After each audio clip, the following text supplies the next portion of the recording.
Okay, we've got our analog multimeter here. We're going to take our positive and negative leads. We're going to plug those in, positive, negative. To ensure that this is working, we're going to turn it to ohms. We're going to touch our two leads together. It's working fine. Okay, now we're going to turn this to DC volts. I'm going to show you how to check if you have power at your brake lights, signal lights on your travel trailer, camper. I want to remove that bulb. You can start with the simplest thing, which could be the bulb. A lot of times they look good, the filament looks good, but it's broken in here, or it's loose in there, and the bulb isn't working. So this is going to tell you if you have power right to the bulb. I'm going to turn the truck on here. And then I'm just going to turn the signal on, and the multimeter should go up and down with the signal light. We've got our two leads. I'm going to ground the black one to this metal right here. Touch that positive to a terminal. You can see it's going back and forth with the signal.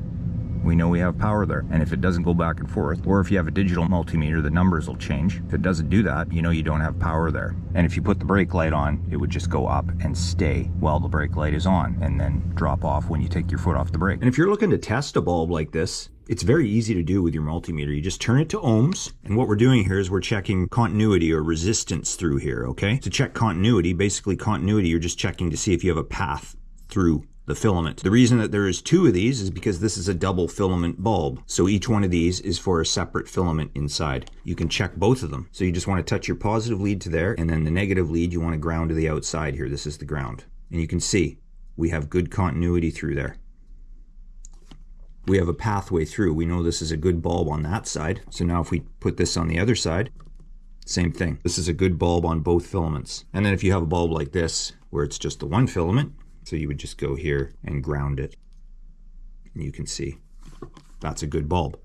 If there was no reading, you know this bulb is burnt out. Even if the filament looks good, sometimes in here, that connection is broken. Sometimes you'll go to put this bulb in, twist it, and it might get twisted too much, and it's actually the glass moving inside the case here. If you got just a partial reading, that's the resistance, and that would mean that if you think of it as like a rope that's getting frayed in the middle, the two ends are strong. In the middle, it's weaker. Eventually, it's gonna break. Now, in my case, it wasn't the bulb. It was actually the 7-pin harness, the wires inside. So today we're gonna be wiring on an RV plug. This is for back of the truck camper. I'm actually sitting right under it here. Here's the old one that came off.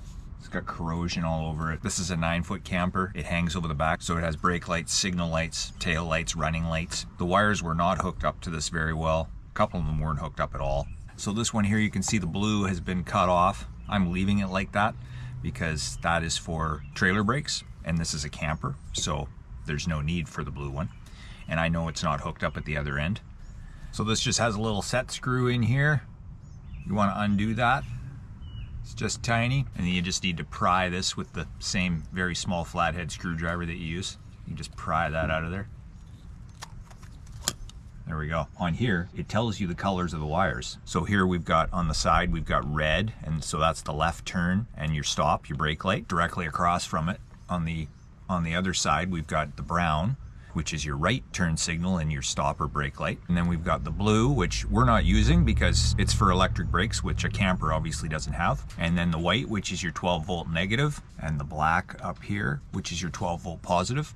This has a 3-way fridge in it, so that's what keeps your fridge, if you put it on DC, your fridge, while you're traveling, then this will keep your fridge cold. It'll also charge your deep cycle battery that you use when you're not plugged in, if you're at a campsite with no services. Your converter charges it when it's plugged in, but this also charges it while you're driving, which is very handy to keep that battery topped up. And what do we got left? We got the green up at the top here.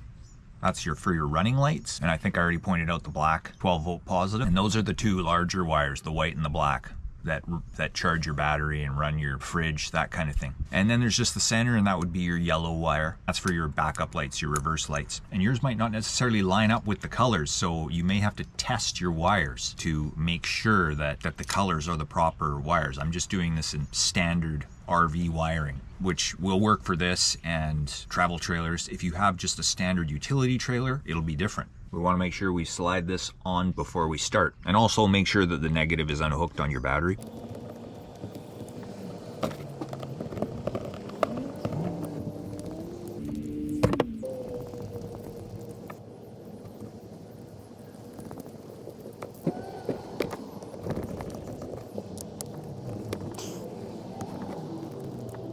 Okay, here's the top where our set screw goes.